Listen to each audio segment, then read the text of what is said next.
जड़े पासे वञण चाहे उन पासे वञी सके तो, जड़े पासे पंहिंजे ख्याल के वठी वञे ओॾे वठी वञी सके तो। अल्लाह जो कुरान तो फरमायो अम्मा मन खाफ मकाम रब्बिही वनहन नफ्स अनिल हवा फइन्नल जन्नत हियल मअवा। जेके पंहिंजे रब जे आॾो बीहण खां डिॼनि था, खौफ थियो त यार मां हे जे गुनाह जो कम कंदुसि, मां हे ख़ता जो कम कंदुसि, क़यामत जे ॾियारे अल्लाह जे साम्हूं पेश पवणो आहे, अल्लाह जे हुज़ूर में बीहणो आहे, अल्लाह जे साम्हूं हाज़िर थियणो आहे, पोइ अल्लाह खे मां कहिड़ो मुंहुं ॾेखारींदुसि, पंहिंजे रब जे साम्हूं कहिड़ो कंध खणंदुसि। इन ॻाल्हि खां ड्रिनो वनहन नफ्स अनिल हवा, पोइ पंहिंजी ख़्वाहिशुनि खे छॾे ॾिनई, पंहिंजे ज़ाती इरादनि खे छॾे ॾिनई, पंहिंजी सोच खे छॾे ॾिनई, पंहिंजे शहवानी इरादनि खे छॾे उन्हनि ॻाल्हियुनि ते अमल कई जेके अल्लाह सेखारियूं आहिनि। फइन्नल जन्नत हियल मअवा, क़ुरान तो फरमाए पोइ उन जे लाइ ओ अज़ीम सुहिणियूं जन्नतूं अल्लाह ठिकाणो बणाए छॾियूं आहिनि। हज़रत इमाम हसन बसरी रहमतुल्लाह अलैह फरमाए थो त या मअशर शबाब, ए नौजवानो ॿुधो, शबाबकुम बिल खैर, पंहिंजी जवानी में नेकी जा अमल घणा कंदा कयो, जल्दी जल्दी नेकी जा कम कयो। फइन अक्सर अहलि जन्नत अशबाब, छो त जन्नत में घणाई उन्हनि जी हूंदी जेके जवानी में इबादत करण वारा हूंदा। ॻाल्हि सम्झो था हले कोन था सम्झो? जवानी तमाम क़ीमती नेमत आहे इंसान खे, जेका अल्लाह जवानी वदीअत फरमाई आहे, जेका जवानी अल्लाह ताला अता फरमाई आहे, इहा अल्लाह जी वॾी नेमत आहे। ऐं इन उमिरि में ताक़त आहे, हिम्मत आहे, इरादो आहे, ऐं इरादे जी मज़बूती बि हूंदी आहे, ऐं माण्हू जीअं चाहे उहे करे सघे थो, बग़ावत करे त करे सघे थो, पंहिंजे पीउ माउ जी बेफ़रमानी करे त करे सघे थो, अल्लाह जे ख़िलाफ़ वञे त वञी सघे थो, छो त हुन में ताक़त हूंदी आहे। अधु कमज़ोर थी वञे, जिस्म मां कुवत मोकिलाए वञे, माण्हू कुराड़ो थी वञे, पोइ अल्लाह ॾे मोट करे अल्लाह खे क़बूल आहे, हर हाल में बानो क़बूल आहे। पर जवानी में जेको बानो अल्लाह ॾे कोशिश करे, नेक अमल करे, आसा ऐं अल्लाह ताला खे राज़ी करण जे लाइ इबादत करे, तक़वा इख्तियार करे, नेकियुनि में वक़्तु गुज़ारण जी कोशिश करे, त इन नौजवान खे ज़रूर बिल ज़रूर अल्लाह जो क़ुर्ब नसीब थींदो। इन नौजवान खे ज़रूर अल्लाह पंहिंजी विलायत जा दर्जा अता फरमाईंदो, छो त अल्लाह जे बारगाह में जेको कोशिश करे थो न, अल्लाह उनखे ज़रूर पंहिंजी महबूबियत अता करे थो। जेको वहे सो लहे, क़ाइदो आहे। क़ुरान तो फरमाए वल्लज़ीन जाहदू फीना लनहदियन्नहुम सुबुलना, जेको माण्हू असांजी राह में जद्दोजहद करे, कोशिश करे त मां इबादत कयां, बंदगी कयां त अल्लाह जो राज़ हासिल करे सघां, अल्लाह जी मोहब्बत हासिल करे सघां, मां सजदो ॾियां त अल्लाह जी मारिफत हासिल थिए, ज़िक्र कयां त बातिन मुंहिंजो मुनव्वर थिए ऐं अल्लाह जी मोहब्बत नसीब थिए। वल्लज़ीन जाहदू फीना, जेके असांजी राह में कोशिश कंदा, लनहदियन्नहुम सुबुलना, ज़रूर बिल ज़रूर उन्हनि खे असां उन जद्दोजहद जो नतीजो ॾेखारे उन्हनि खे हिदायत जी राह ॾेखारींदासीं। ॻाल्हि सम्झो था हले कोन था सम्झो? सम्झो था? जवानी जी इबादत वॾी माना ख़ैज़ आहे, वॾी उन में अल्लाह ताला खे वॾी वणंदी आहे जेको माण्हू जवानी में अल्लाह ॾे मोट करे, पंहिंजे जवानी में ॾाढ़ी कारी हुजे, जिस्म मज़बूत हुजे, उन वक़्तु अल्लाह ॾे मोट करे, इहो बानो अल्लाह खे ॾाढो वणंदो आहे। क़ुरान मजीद में अल्लाह ताला कुझु नौजवाननि जो हिकिड़ो वाक़ियो बयानु फरमायो आहे, असहाब कहफ जो।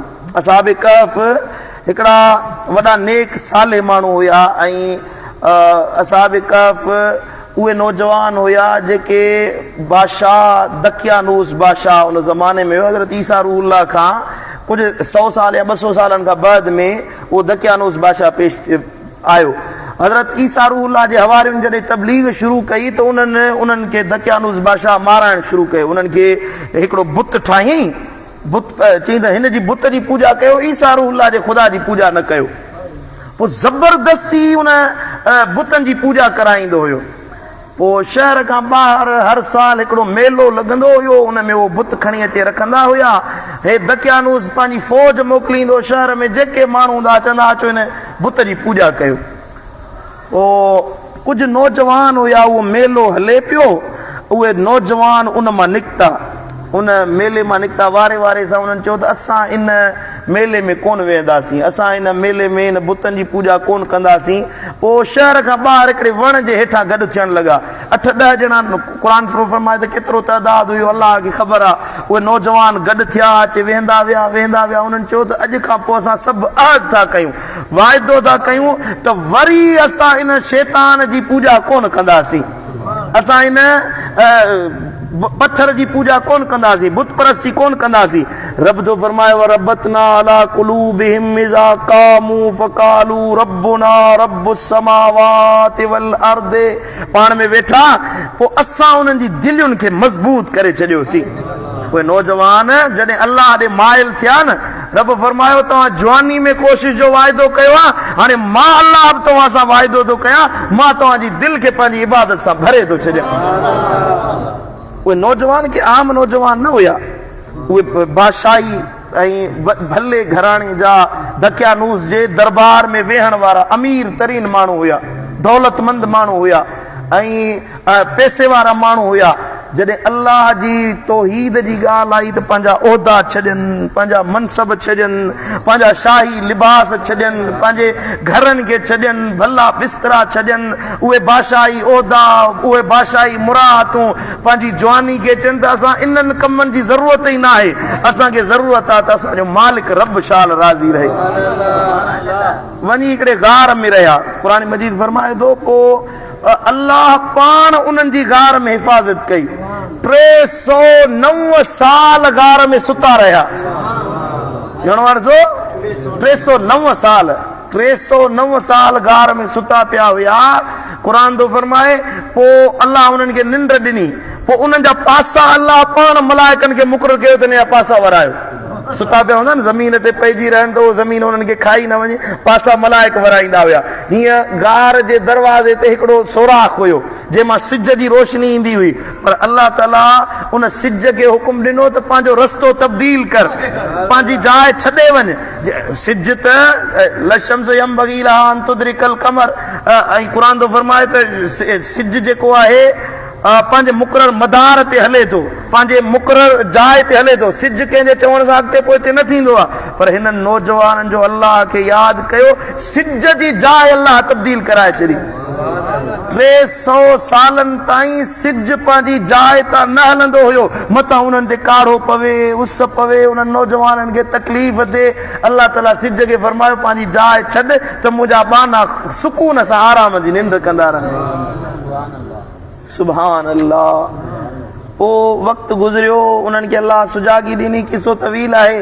पोइ उथिया, पंहिंजे शहर में आया, सॼो शहर जो शहर हिननि खे ॾिसी मुस्लमान थी वियो। अल्लाह जी राह में जेकॾहिं माण्हू कोशिश करे, अल्लाह जो बणिजी ॾेखारे, अल्लाह सां मोहबत रखे, त अल्लाह बि ईअं मदद फरमाईंदो आहे जीअं इहे असहाबे कहफ जी अल्लाह इमदाद फरमाई हुई। सुभान अल्लाह।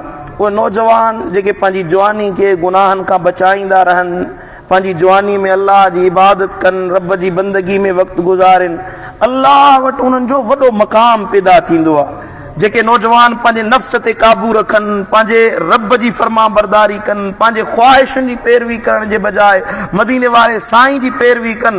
मदीने वारो साईं तो फरमा इन्नल्लाह अज़्ज़ व जल्ल ला युजिबु मन शाब लैसत लहू सबवतुन। उहो नौजवान जेको पंहिंजी ख्वाहिशुनि खे छॾे ॾे, पंहिंजे इरादनि खे छॾे ॾे ऐं पंहिंजी जवानी खे अल्लाह ॾे मुतवजे कंदे गुज़ारे, अल्लाह जो हबीब तो फरमाए रब उन नौजवान खे ॾिसी ख़ुशि थींदो आहे।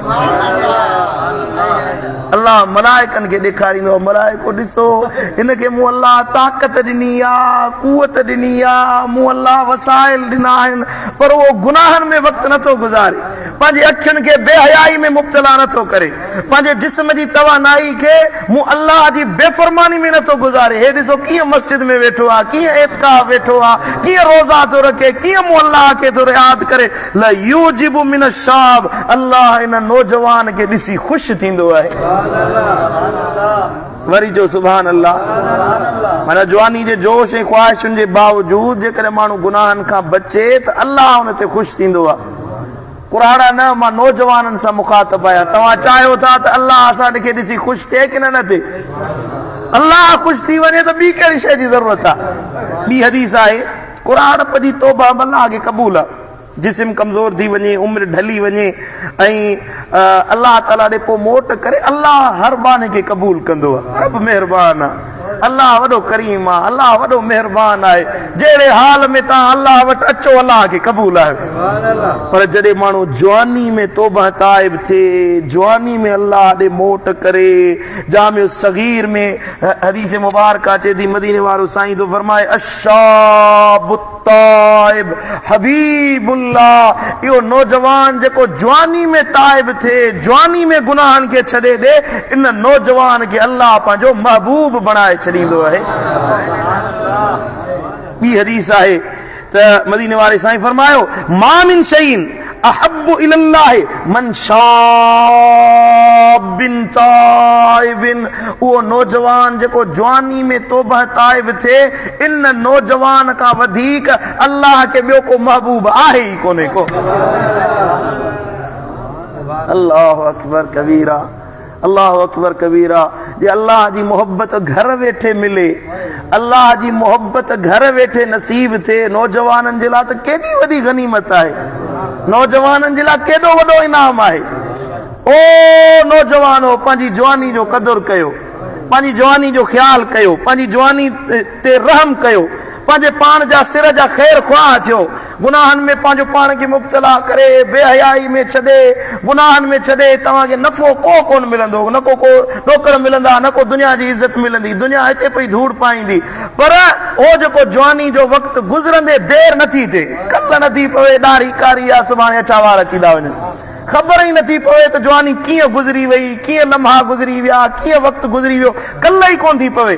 हो जेके लम्हा अल्लाह जवानी जा ॾिना आहिनि, अल्लाह जी ताबेदारी में गुज़ारियो, रब थो फरमाए तव्हांखे मां पंहिंजो महबूब बनाए छॾींदुसि।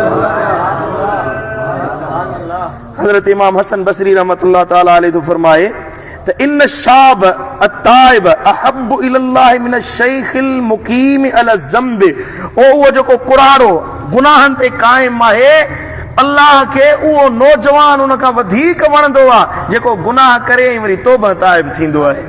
गुनाह थी था वञनि, ख़ताऊं थी थियूं वञनि, अल्लाह जी बेफ़रमानी थी वञे, हिन में लफ़्ज़ आहिनि ताइब थियण, फौरन माण्हू तौबा ताइब थिए, अल्लाह ॾे मोट करे, अल्लाह ॾे रुजू करे, अल्लाह खे अर्ज़ करे मुंहिंजा मौला मां पंहिंजी जान सां ज़ुल्म करे वेठुसि, मां गुनाह करे वेठुसि, मां ख़ताऊं करे वेठुसि, मूंखे माफ़ी अता फरमा। मदीने हज़रत इमाम हसन बसरी तो फरमाए इहो नौजवान अल्लाह खे अञा वधीक वणंदो आहे।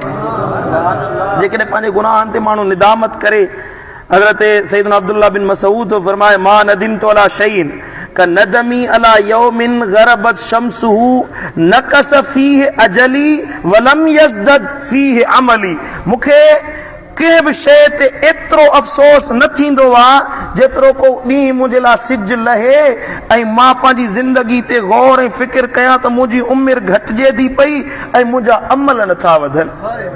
जवानी वञे थी पई गुज़रंदी, जवानी वञे थी पई, आस्ते आस्ते कुराड़ पॾे वेंदी, वक़्तु गुज़रंदो थो वञे पियो, माण्हू वॾो थींदो थो वञे पियो, पुट बि ॼणे थो, ॿार बि ॼणे थो, शादियूं करे थो, माण्हू त ख़ुशि थो थिए त मुंहिंजो वक़्तु भलो थो गुज़रे पियो।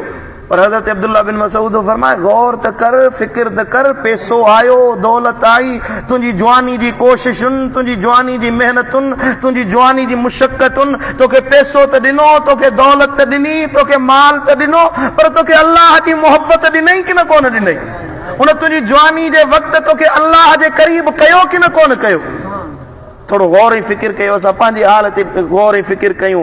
मुंहिंजा दोस्तो, जवानी इंसान जी ज़िंदगी जो सभ खां वॾो सरमायो आहे। पैसो, जायदाद, गाॾी, बंगला, इहे सरमायो न आहिनि, हे जेको तुंहिंजो सिर आहे, जेका जवानी आहे, इहो तुंहिंजे लाइ वॾो सरमायो आहे।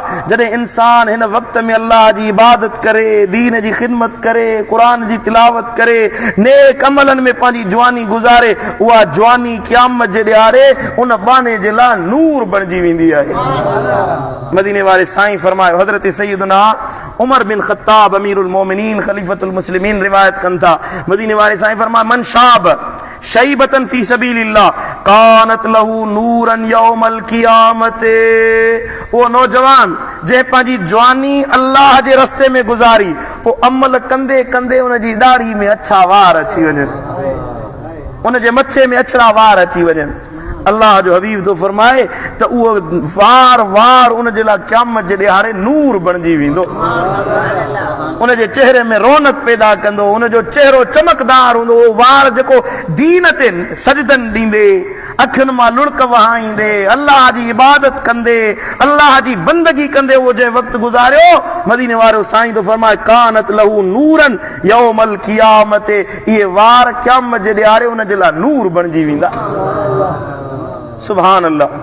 ॿी हदीस मुबारक आहे, जॾहिं माण्हू जे मुंहं ते अछा वार अचनि, मदीने वारो साईं तो फरमाए ला तंतिफू अशैब, दाढ़ी में या मथे में अछा वार अचनि त उन्हनि खे पटींदा न कयो, तव्हां उन्हनि खे कटींदा न कयो। हिकिड़े माण्हू जी आदत आहे न, अछनि वारनि खे कटींदा आहिनि, उन्हनि अछनि वारनि खे वठंदा आहिनि त मां जवान नज़र अचां। नबी साईं तो फरमाए ईअं न कयो, फइन्नहु मिन मुस्लिमिन यशीबु शैबतन फिल इस्लाम इल्ला कानत लहू नूरन यौमल क़ियामत। ओ इहो जेको वार आहे न, जेको अछो वार थियो आहे तुंहिंजी दाढ़ी में, इनखे न वठ न कढ, छो त क़यामत जे ॾियारे इहो वार तुंहिंजे चेहरे खे नूर वारो बणाए छॾींदो। सुभान अल्लाह, सुभान अल्लाह। माण्हू चवंदा आहिनि त इहे वार कटियूं त इन सां वकार पैदा थींदो, मुंहिंजो रोबताब वेंदो, मां जवान नज़र ईंदुसि। हालांकि अल्लाह खे तुंहिंजा अछा वार वणंदा आहिनि, तुंहिंजे चेहरे ते सफ़ेद वार अचनि, तुंहिंजो उहो नौजवान जंहिंजी ज़िंदगी अल्लाह जी इबादत में गुज़री, पोइ इबादत कंदे कंदे कुराड़ो थी वञे, उमिरि ढली वञे, दाढ़ी में अछा वार अची वञनि, पोइ बि अल्लाह ॾे ईंदो रहे, पोइ बि मस्जिद जो पंधु कंदो रहे, ओ कुराड़ो थी वियो, वॾी उमिरि वारो थी वियो, वरी बि अल्लाह ॾे पंधु थो करे। मदीने वारो साईं तो फरमाए उन कुराड़े ते अल्लाह खे ॾाढो रहम ईंदो आहे। मुश्किल आहे जिस्म, हाणे उहो त नौजवान हुयो पर हे कुराड़ो थी वियो, हे वॾी उमिरि वारो थी वियो, जिस्म ढली वियो, हॾ कमज़ोर थी वियो, जिस्म में वुसत न रही त वञा मस्जिद ॾे पंधु करे वञा, अल्लाह ॾे विखूं खणी वञा, पर विख खणे थो त मुंहिंजो वक़्तु जेको गुज़रे पंहिंजे रब जे दरवाज़े ते गुज़रे। इन कुराड़े ते अल्लाह खे ॾाढो रहम ईंदो आहे। सुभान अल्लाह। मदीने वारे साईं जी बि नज़रे करम हूंदी आहे हिन कुराड़े जे मथां। हिकिड़ो बुज़ुर्गनि वाक़ियो लिखियो आहे त हिकिड़ो नौजवान कुराड़ो हुजे, वॾी उमिरि वारो, मस्जिद सां वॾी दिलि हूंदी हुयसि, मस्जिद सां वॾी चाहत हूंदी हुयसि, मस्जिद सां वॾी मोहबत हूंदी हुयसि, चवंदो त मस्जिद में निमाज़ वञी मस्जिद में पढ़ा। माइट चवंदा बाबा कुराड़ो थी वियो आहीं, वॾी उमिरि वारो थी वियो आहीं, सबुर कर, घर में निमाज़ पढ़। चवंदो ज़िंदगी जी ख़बर न आहे, हले कॾहिं गुज़री वञे, जेको वक़्तु मिलियो आहे सो त वञी मस्जिद में वक़्तु गुज़ारे अचां। सुभान अल्लाह। पोइ हिकिड़े ॾियारे मींहुं पियो वसे, बारिश पई पवे, तेज़ मींहुं पियो पसे, ऐं रस्ते ते गप चिक ॿाहिराड़ी जा रस्ता, गप थी वई रस्ते ते।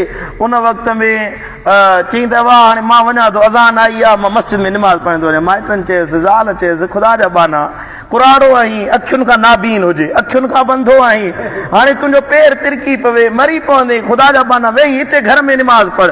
चई त न, हूअं सुख में सणाई में सदाई अल्लाह ॾे पंधु कंदो आहियां, हींअर ॾुखे वक़्त में वरी रब ॾे न वञा, हाणे जो सुख में त वेंदो आहियां, ॾुख में न वञा, अल्लाह खे कहिड़ो मुंहुं ॾेखारींदुसि।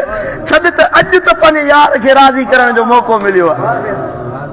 हज़रत साईं जन हिकिड़ो शेर पढ़ंदा आहिनि त ख़बर यार जी थी परख सां पवे, ख़बर यार जी थी परख सां पवे, बिना परख जे यार हर को चवे। कम पवे त कल पवे न। हे कुराड़ो निकितो त मस पंहिंजे घर मां, मींहुं वसे पियो, गप हुजी, रस्ते ते अध ते पहुतो, पेर तिरकियुसि, वीचारो किरी पियो वञे, किरियो जो त हिनजी टंग भॼी पई। पर चई त हाणे वापसि न आहे मुड़णु मोटणु मेहणो, वापसि न आहे वञणो, वञी पंहिंजे यार जे दरवाज़े ते पहुचणो आहे। अल्लाह अकबर कबीरा।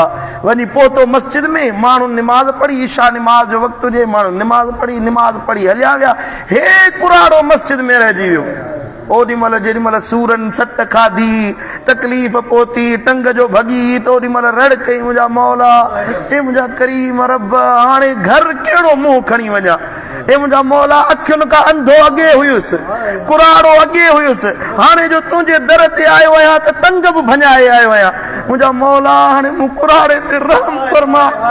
हे मुंहिंजा करीम रब मूं ते करम कज, माण्हू न खिलाए, मूं ते माण्हू न खिलाए जो मां वञा घर में ज़ाल मेणो ॾे तानो ॾे त झलियो मां तॾहिं बि वए, मना कयो मां तॾहिं बि मस्जिद ॾे वए, घर में निमाज़ पढ़ी हा।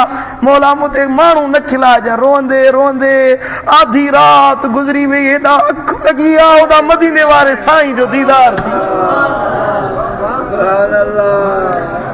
सुभान अल्लाह। हबीबन करीमन फरमायो कुराड़ा ओरे आ तो तोखे भाकुर पाया जो तो दुख ॾिसी मुंहिंजो दर न छॾियो, तो मुश्किल ॾिसी मूं मुस्तफ़ा जी गुलामी न छॾी, मुंहिंजे दर तां तो मुंहुं न मोड़ियो, हलिया हाणे तोखे मां भाकुर पाया। हीअं साईं जन अख ते हथ लाथो तो जेको नाबीन हुयो अखियूं सलामत थी वियो। हे जगह टंग टुटल हुई, नबी साईं हथ लाथो, टंग ॾिसे तो निंड में सही सलामत थी वई। साईं फरमा ओरे आ त हाणे तोखे भाकुर पाया, ज़ाहिर जूं अखियूं त रोशन कयूं अथम, हलिया त तोखे मां विलायत जूं अखियूं अता फरमाया। ईअं जो भाकुर पातन त बातिन जूं अखियूं रोशन थी वियूं। निंड मां अख खुली, अख जो खुली ॾिसे सुभान अल्लाह, अखियूं बि सलामत, टंग बि सलामत। मस्जिद सॼी सुरहाण में लॻी पई आहे। घर आयो ज़ाल खां पुछ, ज़ाल चएसि हे छा माजरा आहे, अॼु त तूं नौजवान लॻो पियो ई, चए तो त मेणा पे ॾिना पर मुंहिंजी सार लहण वारो हबीब अची वियो। मुंहिंजा दोस्तो, मुंहिंजा भाइरो, जे अल्लाह सां वफ़ादार थियो, मदीने वारे साईं सां वफ़ादार थियो त अल्लाह जो हबीब अल्लाह बि वफ़ादार आहे, साहिबुल वफ़ा आहिनि। कॾहिं तव्हांखे अकेलो कोन छॾींदा। हिकिड़ो दफ़ो दर वठी त ॾिसो न, हिकिड़ो दफ़ो मोट करे त ॾिसो न, तव्हांखे रब जो दर छो नथो वणे, तव्हांखे अल्लाह जो रस्तो छो नथो वणे? जवाब ॾियो, कहिड़ी शइ तव्हांखे रोकियो आहे, कहिड़ी शइ तव्हांखे रब खां परे कयो आहे? अल्लाह जी दर जी मोहब्बत, उन में जेका लज़त आहे, जेका रब जे ज़िक्र में चाशनी आहे, दुनिया जूं हड़ई लज़तूं हिक पासे कर, हिक घड़ी जेका रब जी याद में गुज़रे उहा हज़ार लज़तुनि खां वधीक प्यारी आहे। मुंहिंजा दोस्तो, अमल वारा थियो, पंहिंजे जवानी जा कदुरदान थियो, पंहिंजे अछनि वारनि जा कदुरदान थियो, पंहिंजे लम्हे लम्हे जा कदुरदान थियो। ईअं न थिए जो ख़बर कोन पवंदव जो इज़राइल जा हथ अचे गिचीअ में पवंदा, वक़्तु गुज़रंदे ख़बर नथी पवे। तव्हांजो उहो वक़्तु अचे जॾहिं मौत क़रीब अचे, ओॾी महिल इहा यादि न हुजे त दुनिया दौलत यादि कयां, हेठि आयां हा, होठि आयां हा, दिलि में इहो ख़्यालु हुजे त मदीने वारो साईं शल राज़ी रहे। हमरा मरे पियो, वफ़ात जो वक़्तु आहे, सॼी ज़िंदगी रोंदे गुज़ारी, मुंहिंजा मौला मूं ते राज़ी थी। जेॾी महिल वफ़ात जो वक़्तु आहे ओॾी महिल खिले पियो। खिली छो थो? चए थो हींअर इज़राइल बि आयो आहे, इज़राइल खे बि ॾिसां थो पियो ऐं मदीने वारे साईं जो बि दीदार थियो। जे यार जी याद में वक़्तु गुज़ारियो हुयुमि, उहो मुस्तफ़ा बि अॼु करम नवाज़ी करे आयो आहे। इतना तो करम करना ए चश्मे करीमाना, जब जान लबों पर हो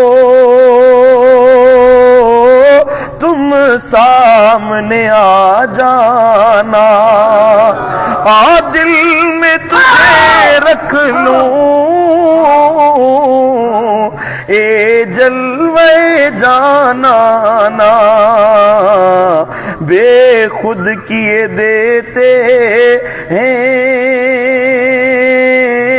अंदाज हिजाबाना। दोस्तों, पंहिंजी जवानी जा कदुरदान थियो, पंहिंजे वक़्त जा कदुरदान थियो, पंहिंजे लम्हे लम्हे जा कदुरदान थियो। उहो पंहिंजो वक़्तु जेको अल्लाह तव्हांखे गनीमत अता कयो आहे, उनजो हर हर सेकंड जो पुछाणो थियणो आहे, लम्हे लम्हे जो पुछाणो थियणो आहे। क़यामत जे ॾियारे जॾहिं अल्लाह पुछा करे त वक़्तु कहिड़े कम में गुज़ारियो हुई, फौरन चइजांइ त मुंहिंजा मौला तो जेको वक़्तु ॾिनो हुयो, जवानी ॾिनी हुई, ज़िंदगी ॾिनी हुई, तुंहिंजे ई तुंहिंजे हबीब जी यादि में वक़्तु गुज़ारियो हुयो।